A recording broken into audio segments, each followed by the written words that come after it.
राधे राधे मेरे प्यारे भाइयों बहनों माताओं व बंधुओं। आज गीता जयंती मोक्षदा एकादशी के दिन मैं आपके लिए लाई हूँ गर्भ गीता। बंधुओं, आज मोक्षदा एकादशी के दिन गर्भ गीता को सुनने मात्र से बंधुओं मनुष्य को दोबारा गर्भ में नहीं आना पड़ता, अर्थात उस मनुष्य को मोक्ष की प्राप्ति होती है। जो मनुष्य भी मोक्षदा एकादशी के दिन गर्भ गीता को सुनते हैं। बंधुओं, यदि आपने हमारे चैनल को अब तक सब्सक्राइब नहीं किया तो जरूर करें और बेल आइकन दबाना ना भूलें, ताकि आपको हमारी आने वाली सभी वीडियोस की जानकारी सबसे पहले हो सके। बंधुओं, वीडियो को पूरी सुने। सुनने के बाद कमेंट बॉक्स में जय श्री कृष्ण भगवान की जरूर लिखें। बोलो कृष्ण भगवान की जय हो। भगवान श्री कृष्ण का वचन है कि जो प्राणी इस गर्भ गीता का विचार करता है, गर्भ गीता को सुनता है, वह फिर गर्भवास में नहीं आता। अर्जुन बोले, हे कृष्ण, यह प्राणी जो गर्भ योनि में आता है वह किस दोष के कारण आता है? हे प्रभु, जब यह जन्मता है तब इसको जरा अधिक रोग लगते हैं, संसार में आकर दुख भोगता है, बुढ़ापे के कष्ट सहता है, फिर मृत्यु होती है। हे स्वामी, वह कौन से कर्म है जिनके करने से प्राणी जन्म मरण से छूट जाता है? श्री भगवान बोले, हे अर्जुन, यह जो मनुष्य है यह अंधा व मूर्ख है। जो संसार के साथ प्रीति करता है वह पदार्थ मैंने पाया है और पाऊंगा, ऐसी चिंता इस प्राणी के मन से उतरती नहीं। आठों पहर माया के जाल में फंसा रहता है, इसीलिए बारंबार जन्मता व मरता है, गर्भवास के दुख पाता है।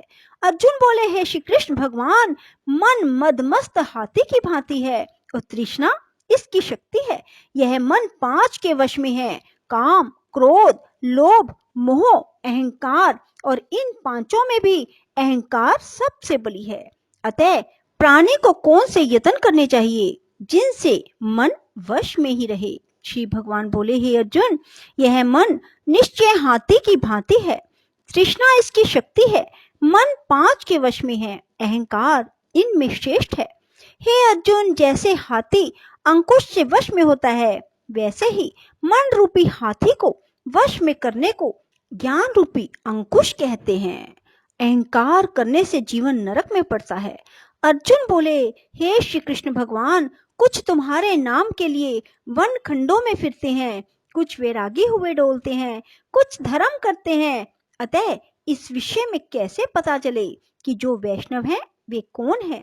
श्री भगवान बोले, हे अर्जुन, जो मेरे नाम के लिए वनों में फिरते हैं वे सन्यासी कहलाते हैं। वे सिर पर जटा बांधते हैं, भस्म लगाते हैं, इनमें भक्ति व प्रेम नहीं है, वे अहंकार से ग्रस्त हैं, उनके लिए मेरा दर्शन दुर्लभ है। अर्जुन बोले, हे श्री कृष्ण भगवान, वह कौन सा पाप है जिसके कारण किसी की स्त्री असमय मर जाती है, पुत्र मर जाते हैं, और किस पाप के कारण व्यक्ति नपुंसक हो जाता है? श्री भगवान बोले, हे अर्जुन, जो किसी से कर्ज लेता है मगर देता नहीं, इस पाप से उसकी स्त्री मरती है। जो किसी की धरोहर को नहीं लौटाते उसके पुत्र मरते हैं। जो किसी की सहायता करने का वचन देकर भी समय पर सहायता ना करें वह नपुंसक होता है। ये बड़े पाप हैं। अर्जुन बोले, हे कृपा निधान, किस पाप के कारण मनुष्य सदा रोगी रहता है? किस पाप के कारण गधे का जन्म पाता है? स्त्री तथा टट्टू का जन्म प्राणी को किस पाप से प्राप्त होता है? श्री भगवान बोले, हे अर्जुन, जो मनुष्य कन्या दान का मूल्य लेते हैं, पुत्री को बेच देते हैं, वे सदा रोगी रहते हैं। जो विषय विकार के लिए मदिरा पान करते हैं वे टट्टू का जन्म पाते हैं। जो झूठी गवाही देते हैं वे स्त्री का जन्म पाते हैं। जो रसोई बनाकर पहले स्वयं खा लेते हैं, बाद में परमेश्वर अर्थ दान करते हैं, वे बिल्ली और स्त्री का जन्म पाते हैं। जो मनुष्य झूठी वस्तु दान करते हैं वे भी स्त्री का जन्म पाते हैं। अर्जुन बोले, हे श्री कृष्ण भगवान, इस संसार में जिन मनुष्यों को आपने धन धान्य दिया है उन्होंने कौन सा पुण्य किया है? और जिन मनुष्यों को आपने उत्तम वाहन दिए उन्होंने कौन से पुण्य किए? श्री भगवान बोले, हे अर्जुन, जिन्होंने स्वर्ण दान किया है उनको उत्तम वाहन मिलते हैं। जो परमेश्वर निमित्त कन्या दान करते हैं वे उत्तम पुरुष का जन्म पाते हैं। अर्जुन बोले, हे भगवान, जिन पुरुषों को आपने सर्वांग सुंदर देह दी है उन्होंने कौन कौन सा पुण्य किया है? किसी के घर संपत्ति है, कोई विद्वान है, उन्होंने कौन सा पुण्य किया है? कोई कुरूप, संपत्तिहीन और अज्ञानी क्यों है? श्री भगवान बोले, हे अर्जुन, जिन्होंने अन्न दान किया है उनका स्वरूप सुंदर है। जिन्होंने विद्या दान किया वे विद्वान हैं। जिन्होंने संतों की सेवा की वे धनवान और पुत्रवान हैं। अर्जुन बोले, हे भगवान, प्राणी धन और संसारिक स्त्री सुख आदि सुखों के प्रति मोह क्यों रखता है? श्री भगवान बोले, हे अर्जुन, यह अज्ञान है, क्योंकि धन, स्त्री आदि सुख नाशवान है, केवल मेरी भक्ति का नाश नहीं होता। अर्जुन बोले, हे भगवान, राजपाट किस धर्म से मिलते हैं? विद्या कौन से धर्म से मिलती है? श्री भगवान बोले, हे अर्जुन, जो प्राणी श्री काशी जी में निष्काम भक्ति से तप करते हैं, देह त्यागते हैं, वे राजा होते हैं। जो गुरु की सेवा करता है वही विद्वान होता है। अर्जुन बोले, हे भगवान, किसी व्यक्ति को धन अचानक बिना परिश्रम से मिलता है तो कोई उसे सारी उम्र एकत्र नहीं कर पाता। कुछ लोग रोग रहित होते हैं, उन्होंने कौन से पुण्य किए हैं? श्री भगवान बोले, हे अर्जुन, जिन्होंने गुप्त दान किया है उनको धन अनायास ही मिलता है। जिन्होंने परमेश्वर का कार्य और पराया कार्य संवारा है वो रोग से रहित होते हैं। अर्जुन बोले, भगवान, किस पाप के कारण प्राणी अम्ली होते हैं और किस पाप से कुष्ठी होते हैं? श्री भगवान बोले, हे अर्जुन, जो अपने गुरु की स्त्री से गमन करते हैं वे अम्ली होते हैं और गुरु से विद्या दान पाकर जो कृतघ्न हो जाते हैं वे गूंगे होते हैं। जिन्होंने कुकर्म किए हैं वे कुष्ठी होते हैं। अर्जुन बोले, हे श्री भगवान, किसी की देह में रक्त विकार होता है, यह किस पाप के कारण होता है? कोई दरिद्री होते हैं, किसी को खंड वायु होती है, कोई अंधे होते हैं, पंगु होते हैं, यह किन पापों के परिणाम है? कुछ स्त्रियां बाल विधवा होती हैं तो किस पाप से होती हैं? श्री भगवान बोले, हे अर्जुन, जो सदा क्रोधवान रहते हैं उनको रक्त विकार होता है। जो आलस्य में डूबे रहते हैं वे दरिद्री होते हैं। जो कुकर्मी ब्राह्मण को दान देते हैं उनको खंड वायु होती है। जो प्राणी स्त्री को नंगी देखता है, गुरु की स्त्री पर कुदृष्टि डालता है, जिसने गो ब्राह्मण को लात मारी है सो अंधा व पंगु होता है। जो स्त्री अपने पति को छोड़कर प्राय पुरुषों से संग करती है वह बाल विधवा होती है। अर्जुन बोले, भगवान, हे श्री कृष्ण, तुम पार ब्रह्म हो, तुमको मेरा नमस्कार है। पहले मैं आपको संबंधी जानता था पर अब परमेश्वर रूप जानता हूँ। हे पार ब्रह्म, गुरु दीक्षा कैसी होती है?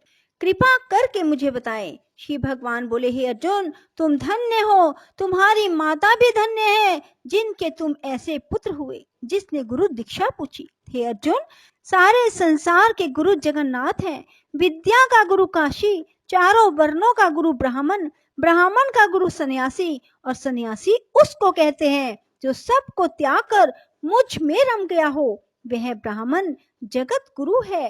हे अर्जुन, यह बात ध्यान देकर सुनने की है। गुरु कैसा हो? जिसने सब इंद्रियां जीती हो, जिसको सब संसार ईश्वर का ही रूप नजर आता हो, जिसे कोई मोह ना हो, ऐसा गुरु जो परमेश्वर को जानने वाला हो।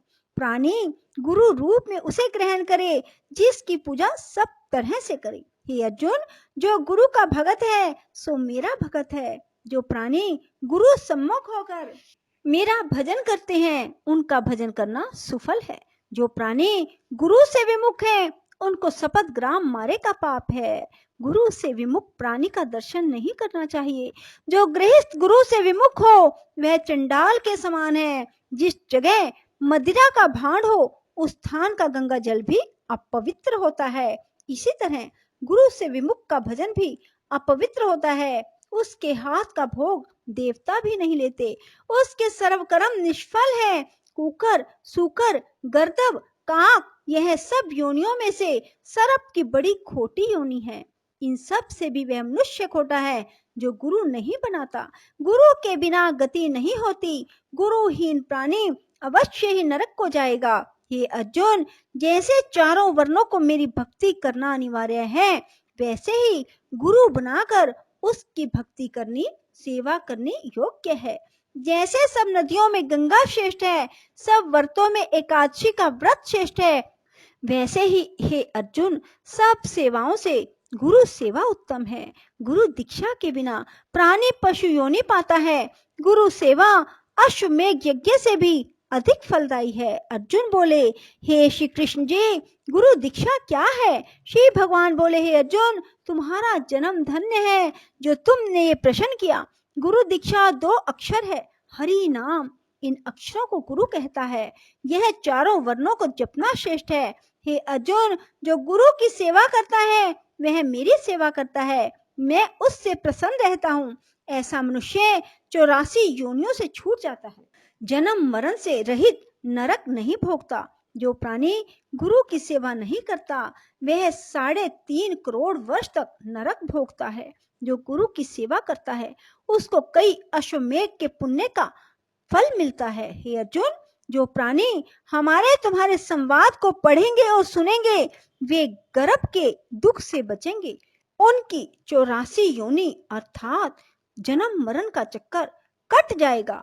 इसी कारण इस पाठ का नाम श्री गर्भ गीता है। श्री कृष्ण भगवान के मुख से इसे अर्जुन ने सुना। गुरु दीक्षा लेना उत्तम कर्म है। उसका फल यह है कि नरक की 84 से जीव बचा रहता है और भगवान प्रसन्न रहते हैं। इति श्री गर्भ गीता। बोलो श्री कृष्ण भगवान की जय। राधे राधे।